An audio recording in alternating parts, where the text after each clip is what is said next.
Check out carmarshal.com. The link is in the description. They help support us. Hi, this is Congressman Thomas Massie with the document that I swore an oath to support and defend. I want to talk about one of the amendments in here because it's very relevant to legislation that's on the floor tomorrow.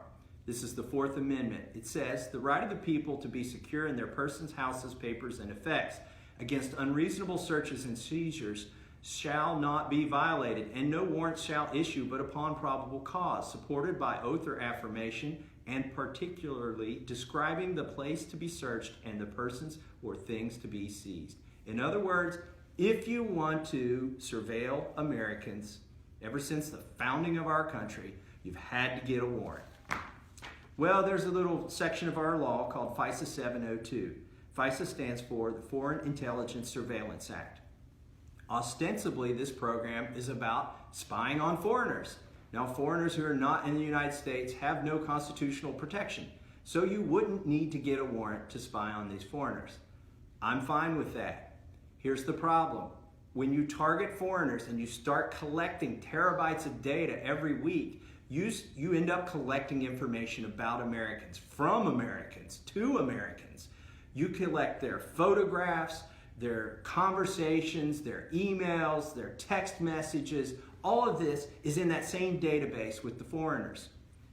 Our federal government believes they have the legal authority, and this is based on conversations I have had with the Attorney General and the FBI Director in a classified setting. They believe they have the legal authority to go in that database and search that database for information on you without a warrant, having nothing to do with terrorism, even though this law was passed to combat terrorism. They could go in there and try and find evidence of a domestic crime, or heaven forbid, they go in there for political reasons, as was recently done by the outgoing administration on the incoming administration. This program is up for reauthorization tomorrow. The bill, the underlying bill is called S-139. That stands for Senate 139, but the vote will be here in the House. The bill originated in the Senate. It would reauthorize this unconstitutional program. I think that's bad. A lot of other people think it's bad too. You've got an interesting coalition of the left and the right who oppose this bill. Freedom Works is against this bill. The ACLU is against this bill. The Freedom Caucus is against this bill, and the Progressive Caucus is against this bill. The Tea Party is against this bill, and Indivisible's against this bill. It's a very interesting coalition who's standing up for our Fourth Amendment in opposing this bill. We're going to try something tomorrow. It's called the Amash Amendment. I'm a co-sponsor of this amendment. Before the vote on the underlying bill, there'll be a vote on this amendment. This amendment would require the federal government to get a warrant if they want to go into that database and search for information on you. That's the only constitutional way to do it. Now, this amendment might pass, this amendment might not pass. Whether it does or not, they're going to then have a vote on S-139, the underlying bill that reauthorizes the program.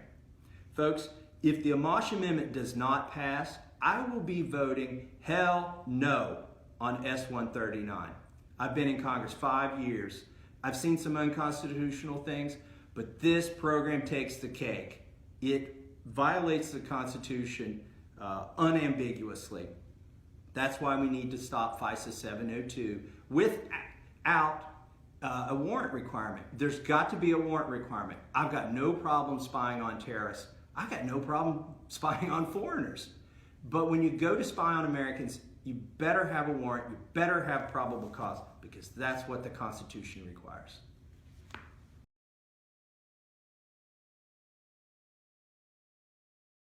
House will vote today to allow warrantless searches on U.S. citizens. Representative Thomas Massie explains why he will vote hell no on renewal of FISA if Congress doesn't reform the 702 program. Nick Gillespie, January 11, 2018, 8:16 a.m.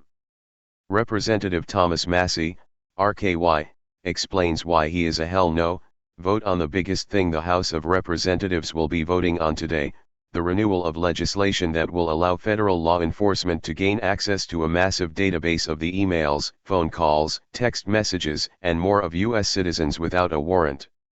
The database warehouses information that law enforcement collects on foreign nationals who are suspected of terrorism and other crimes. Under current law, non-citizens are accorded fewer due process rights than citizens.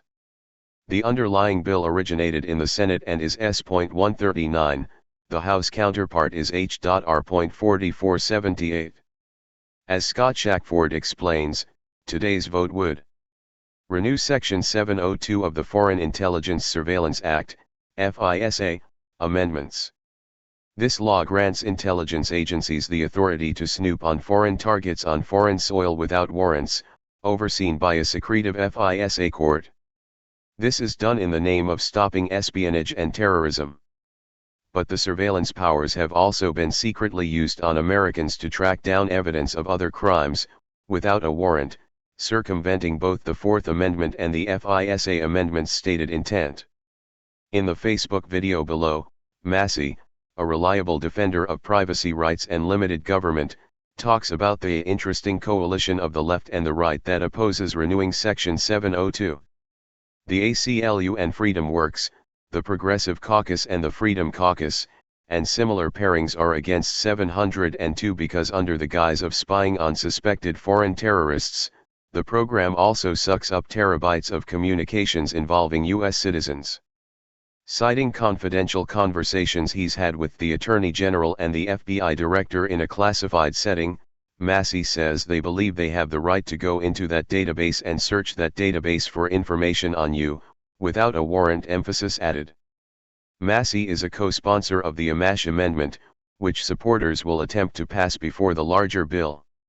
The Amash Amendment would force law enforcement to do what the Constitution plainly demands, that it get a warrant spelling out exactly what and why it is looking for when investigating U.S. citizens, based on reasonable suspicion of a crime, before accessing this database. That's the only constitutional way to do it, Massey declares flatly. If the Amash Amendment doesn't pass, Massey vows to pledge hell no on the larger bill. For the sake of keeping the government out of our business when it has no reason or right to be involved, let's hope he and other defenders of the Fourth Amendment don't have to. This vote, the yeas. Republicans scrambled to save an internet surveillance program after President Trump implied it had been used to spy on his campaign. The bill is passed. The House of Representatives voted to keep a controversial spying program that the Trump administration says is essential for national security. The program has plenty of critics who say it's a violation of privacy, including, apparently, Trump himself, who said on Twitter that it might have been used to, quote, surveil and abuse his presidential bid. The White House's top cyber official told Reuters that's actually not true, but the president's Twitter account is once again confounding allies and opponents alike. Trump's early morning outburst sent White House officials scrambling to assure Republican allies that the administration had not abruptly changed sides.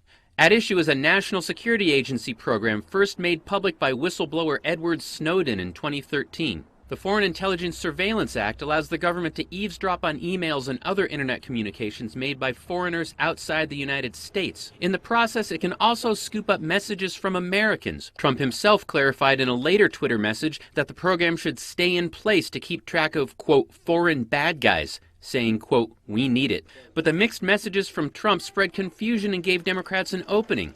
House Democratic leader Nancy Pelosi called for the vote on the bill to be canceled. It's about where you strike the balance. In the end, the House went ahead and voted 256 to 164 to keep the program as is. The Senate is expected to keep the program in place as well. But it's another example of Trump going off script, possibly getting his cues from cable television rather than his own White House, amping up the drama and making life more difficult for his Republican allies on Capitol Hill. County, this is Charlotte County Cop Watch, and I wanted to explain what fair use is. You can use pieces of news articles if you're doing it for news reporting, you have commentary, and you're doing it for education purposes. So that's what fair use is, as you can see right here. Another reason why I wanted to make this video is to let you know I have just joined with Patreon. A nice thing with Patreon, I make no money on YouTube. They took the money away years ago. And so this is another way to give, and it's a nice thing too because you can give monthly. You can give $1, $5, $10, whatever. I do 4 to 5 hours a day on trying to wake the sheep up on how corrupt it is and different ways that you can fight the corruption. So Patreon is a way that you can do it, and then of course the old way is still there. Donate to Sheriff County COPWATCH with PayPal or credit card. So keep that in mind. 4 to 5 hours a day. I make no money, but the corruption happened to me, and I'm sick of it. So I'm trying to wake people up. But my wife would love it if some, if we could get some help out there. There's 47,000 subscribers. Just think if each one of you subscribers just gave a, let's say, actually, yes, $1 a month. 47,000 subscribers gave $1 a month. That would be awesome. That's not going to happen. But anyways, that would be great if it did happen. But, do the math in your head. Just think about it. Like I said, 4 to 5 hours a day. I get no money from YouTube. YouTube has gone nuts. You can't do anything anymore. They're taking the money away everywhere. So these are a couple different ways that you can still help out with all this time that I put in. And as you know, I'm in a special situation where, at least I can do it, 4 to 5 hours a day. We have a cleaning company during the day. That's what allows me to do this, and we're debt-free. So this is my hobby. I don't go fishing and all that other crap. I try to save the world. So help me out to make the wife happy, man. In fact, if you guys did give $1 a day, and there was 47,000 of you, and you did it, and each of you gave $1, and that was every month, oh my God, yes, I could quit. I could start suing them. Another idea too that we have is, if I got, some funds, we could actually contact everyone that has been ticketed and or arrested and put in jail and start sending them postcards to let them know we're here, and to see if everything went all right, and if it didn't, find out their story. So we could even do more investigations and more lawsuits. Lawsuits take money. So just think about that. 47,000 of you so far right now. $1 a day. $1 a month on Patreon, or $5 a month Patreon, 10, 20, whatever. Just do the math in your head. Help out. This is a lot of work every single day. Thanks.